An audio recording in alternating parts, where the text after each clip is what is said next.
Huzzah, and welcome, future and current artists, to another episode of Drawing with Dr. Doodle. I'm your art teacher, Dr. Doodle, and today you're going to learn how to draw something amazing. 2-point perspectives. Harold, I was just about to say that. Well, before we begin, you're only going to need 2 items. Hopefully you have these: a piece of paper and a pencil. Now, if you want to color your work in when we're done and you have a crayon or a colored pencil or markers, you can color it in when we finish today. However, if you don't have those supplies right now, you can always wait to color your work in when you get those supplies. So you know what? Let's begin. A little perspective, like a little humor, goes a long way. Some of you might already know what 1-point perspective is, and now you're probably wondering, what is 2-point perspective? And how many more points are we going to have to figure out later on? Well, don't worry. 2-point perspective is as far as we're going today. There's also 3, 4, and even 0-point perspectives, but we won't be worrying about those. If you were an architect, you'd want to know about all of them, but for our purposes, 2-point perspective is complex enough. And before we begin our lesson, let's take a quick history lesson. Perspective hasn't always existed. There were no how to draw books with tips for drawing perspective in the Middle Ages. That's why some of them look so strange. Artists back then had to figure out perspective on their own. One of the first major players to invent a system for this was Giotto di Bondone. He came up with an algebraic formula to work out linear perspective in his works. I know you just heard algebra and you're probably wondering, how does math factor into art? But like with every other subject, they're all connected. And perspective is the way that math is mainly connected to art. Although it didn't work out as well as the more refined rules we have today, a few books were written on the subject of perspective, and a lot of artists spent a lot of time perfecting it before they started coming up with things like this. So even though perspective is tough to learn, at least you didn't have to invent it. Let's begin our lesson on a 2-point perspective city scene. So for those who don't know, what perspective means with regards to art is creating an optical illusion, an illusion that causes something on 2-dimensional paper to become or look 3-dimensional. Now, using 1-point, 2-point, and there are more points, you can create this optical illusion. If you don't know 1-point perspective, I'll very quickly go over this for all of you. An easy way to create 1-point perspective is to take a sheet of paper, fold it in half, unfold it, fold it in half again, unfold it once more, create a point at the center, and that point is our 1-point perspective. We can draw a line, and if you have a ruler, you can use the ruler to make your horizon line look a lot straighter or be a lot straighter. And then from here, what you can do is you can use your ruler or just your hand or even a straight edge of any kind. And if you make a triangle, this could become a road, getting smaller until it gets to nothing in the distance. Hence why this 1-point in 1-point perspective is called the vanishing point. You can also turn this into train tracks by adding 2 more diagonal lines and then a bunch of straight lines like so. But we're going to do something a little bit challenging today.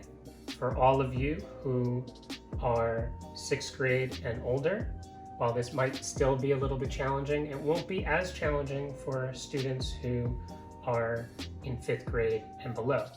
That doesn't mean that you can't try to follow along if you're in 5th grade or below, but just know that this is challenging and you might not successfully complete the project. And that's okay. This is, like I said, very challenging. So, how do we make a 2-point perspective scene? In this case, a city scene. Well, to do that, we're going to need a piece of paper, pencil, and what we're going to do is just fold it in half one way. Then we're going to unfold it.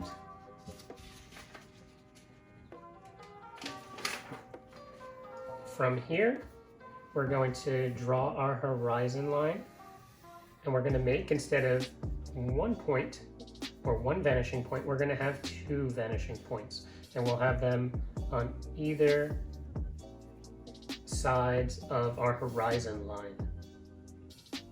Now, once you have that all done, what I would suggest you do next is make a diagonal line that's going from one of our vanishing points to the bottom of our page, and one that's going to the top of our page, and do that for the other vanishing point. Obviously, if you have a ruler, it will be a lot easier to make these lines and make them straight, but that's okay today. This is mainly practice. So now that we have that, what we can do is have a little bit of fun. We're going to make 2 more diagonal lines on the bottom of our page.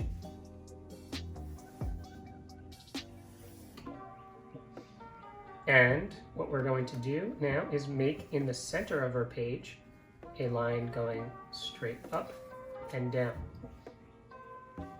From here, we're going to make another diagonal line, but it's going to be inside the first diagonal line, going up, and we're going to have it on the other side meeting that line. We're going to make this line again, but this time diagonally from the bottom to the bottom, that is, and they're going to meet here as well. Now, what we can do here,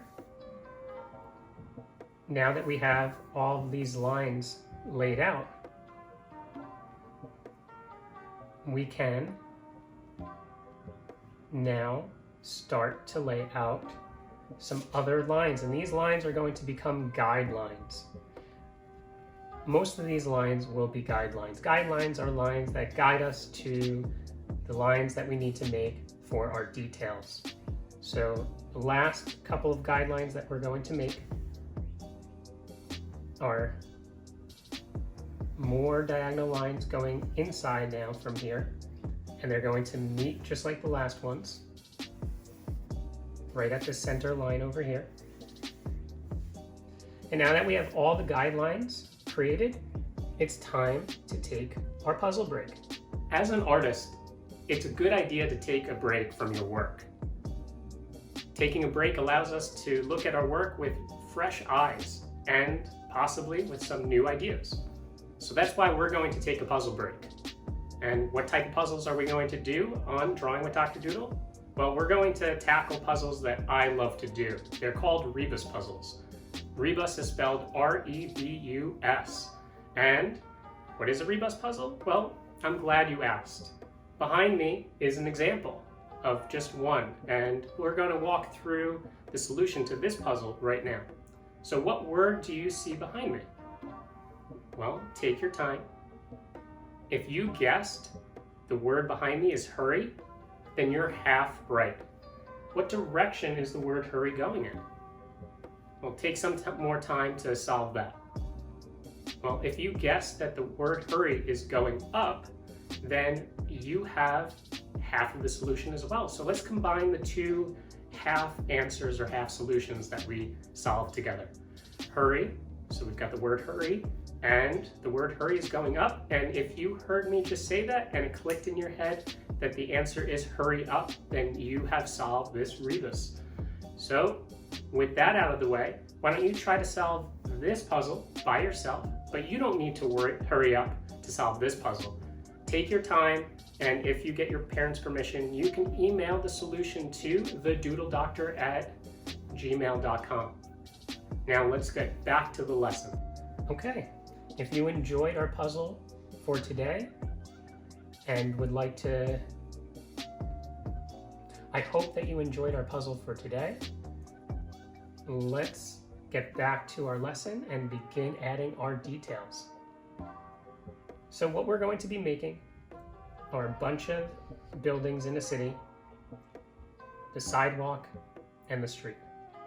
So let's start by laying out the details for our sidewalk.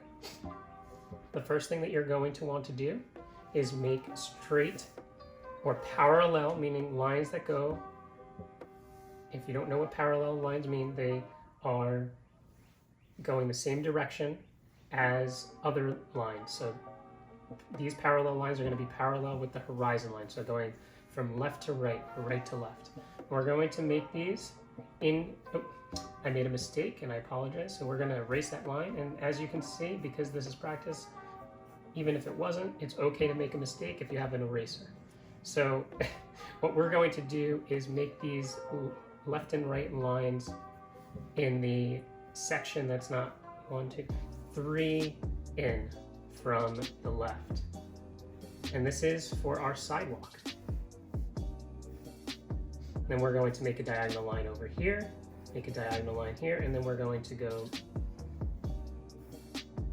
left and right over here. And this is our sidewalk right over here. As we can see, we've got a sidewalk, and since this is a city, we're going to make ourselves some divider lines. These are the lines that divide the two different lanes, where if you decide to take a even more difficult challenge of drawing cars in our city, you can have your cars in, on one of these sides of the lanes. So now we can see where our streets are, one over here, one over here. We can see our sidewalks, and now you have a better understanding of how we're laying the city out. In 2-point perspective, you can see down, instead of just one hallway or one alleyway or one train track direction, you can see two different directions. And we're going to be working over here on our buildings, and this is where the streets intersect. So let's start by making our doors. Actually, let's make some separate buildings. So we're going to have a line going straight up and down over here. We can make some of these a little bit taller. We can have some of them a little bit shorter. We can erase any of the guidelines that we don't need. We can make even a tall, short, and tall building over here. If we do that, we can make a line going here to make it three-dimensional, and so on and so forth until it goes down in the distance. And let's do that on this side as well. We're going to have a tall building here. We'll even have another tall building here, maybe a smaller building here. We can erase the lines right there. We can have another tall building over here. And we're going to keep on doing that until we fill up our city block.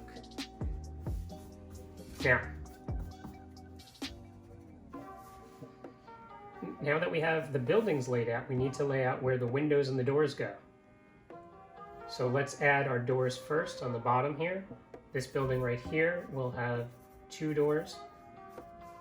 This one will just have 1 door. This could have 3 doors. And you get to decide how many doors each building has, if it has doors at all. Maybe there's 2 doors on either side of the building. And it's up to you to decide how to design and decorate your city. Make it unique, make it yours. Maybe above each door, there's a sign, and then you get to decorate those signs. And as you can see, what you'll need to do is make sure that all of your signs and all your windows, that they align with our vanishing point. So if you want to make more of them, you're going to need to make those guidelines. So these will all be the signs, and if you want to, you can erase the guidelines when you're done, or you can keep them there. It's up to you.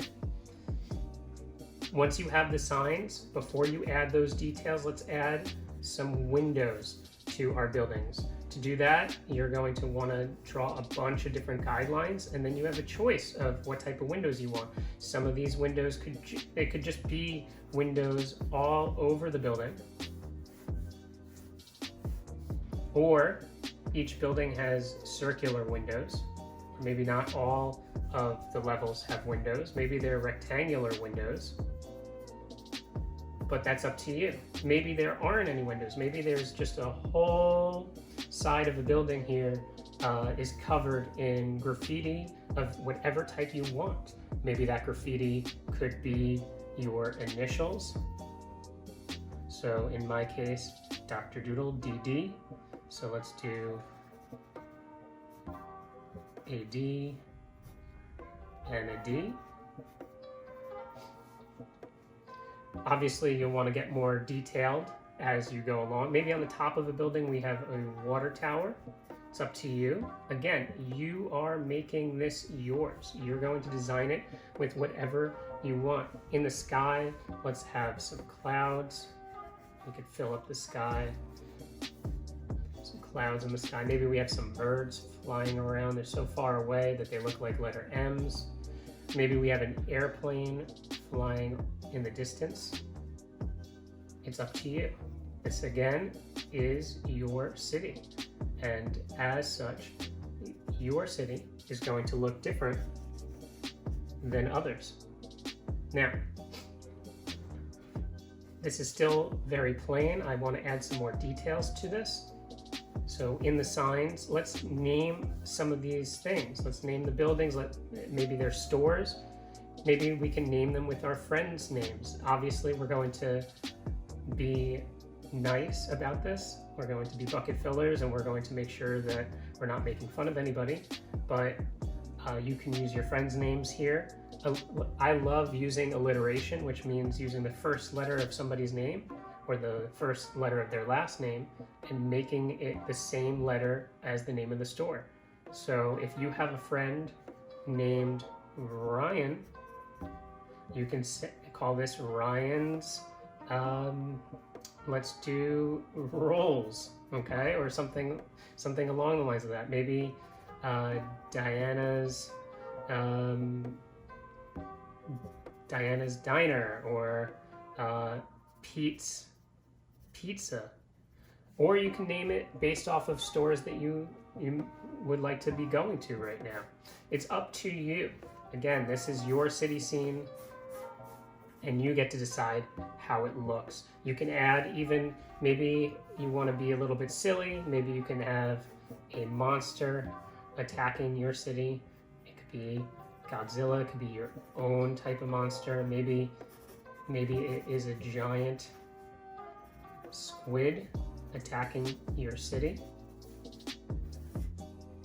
But that is up to you. However you want your city to be is what you get to do with it.